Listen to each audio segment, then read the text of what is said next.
জীবনে চলার পথে যতই মুশকিল আসুক কখনোই ভেঙে পড়ো না। মেধাবী তাকেই বলে যে নিজের চেষ্টায় নিজেকে এগিয়ে নিয়ে যায়। পড়ে যাওয়া মানে হেরে যাওয়া নয়, তুমি মানুষ, কোনো দেবতা নয়। তাই পড়ে গেলেও উঠে দাঁড়াতে হবে, সাকসেস হিস্ট্রি তৈরি করতে হবে। তোমার সফলতা যদি অন্যের তুলনায় একটু দেরিতেও আসে, নিরাশ হবে না, কেননা ছোট বাড়ি অনেক দ্রুত তৈরি করে ফেলা যায়, কিন্তু প্রাসাদ তৈরি করতে সময় লাগে।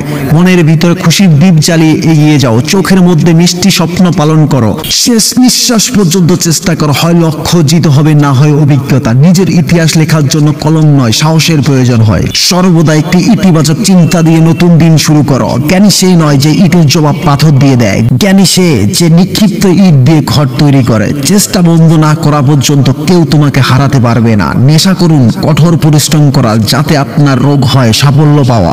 যারা অপেক্ষা করে তারা ততটাই পায় যতটা অন্যেরা চেষ্টা না করেই চলে যায়। সাফল্যের ফসল এমনি এমনি গজায় না, পরিশ্রমের ঘাম দিয়ে চেষ্টার বীজকে জল দিতে হয়।